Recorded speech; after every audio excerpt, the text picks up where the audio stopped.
Hello, hi, this is Min here. Hey, today I'm going to try to fix something. I am going to fix my Taiwanese Tatung Rice Cooker. This is a very traditional rice cooker that's been around for quite a while. Usually it's very hardy, but for some reason it stopped working. So I'm going to try to fix it today and share my experience with you. Okay, so I'm going to do a couple of tests first and we'll see what's going on with this rice cooker.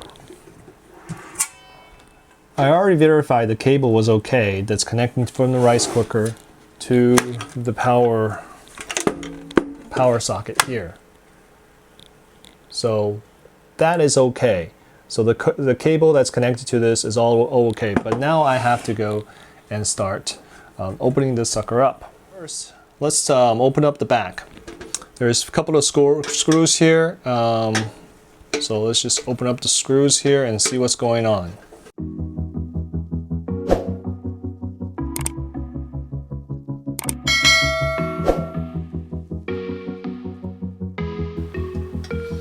So from the inside, it's looking pretty simple, right? You got on-off toggle switch. You have a bimetal here that's actually heated metal that will actually cause it to pop back down to a warming position.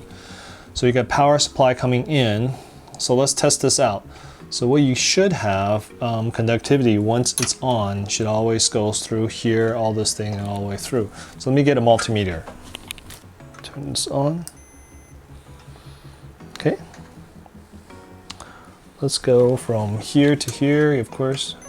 Okay, nothing's wrong here.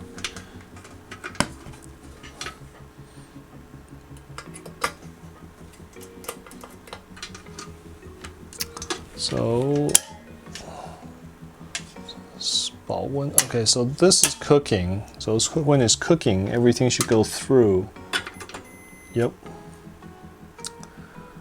So it should go through here. So the coming through the switch is okay. Yep. Okay. So that should be fine. So it should be.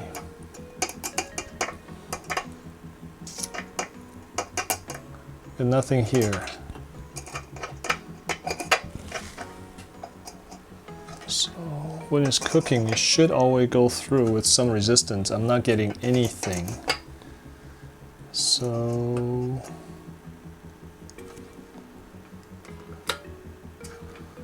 I think what's going on is, okay, so there's a little thing here, and when you pull it out,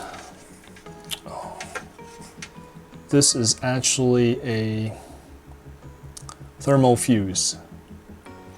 So the thermal fuse went. Most likely was what happened. And you can see some cracking here and all that. So I think the thermal fuse is tripped. So we should get some conductivity through this. We have nothing. Okay, so let me grab a brand new thermal fuse and I'll be right back. Okay. All right, got the new thermal fuse. Let's open the sucker up.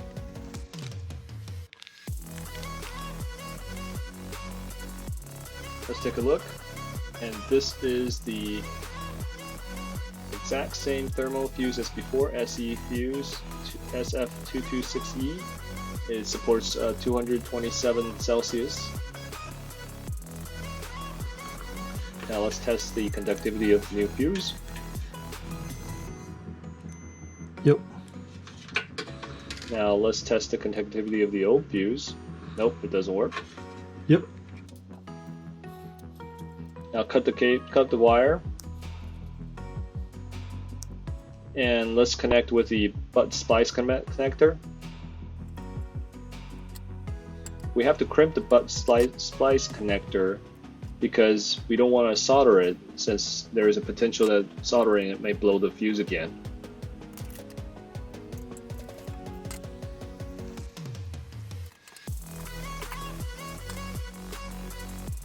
Once it's done, let's test the conductivity again.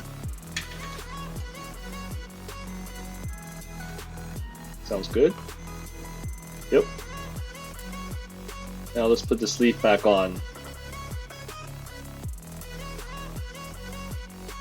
And put it back in its place. Okay, now let's test the connectivity one more time.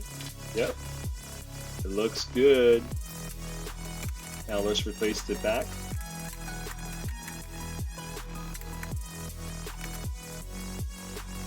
And now let's test see if it works. Yep, the light's up. Looks good. Yay. Well, the rice cooker is fixed. It's pretty hardy rice cooker, and it's pretty easy to fix. Only thing is you have to crimp the thermal fuse on, because if you don't, by soldering, you may overheat the thermal fuse and trip it or blow it again. So crimping it was a little bit challenging, more challenging than I thought. But other than that, it's pretty simple fix. It lights up, it reheats up. So I think that's about it. Okay, I hope this helps. Please let me know if you have any questions. Post it below. Bye.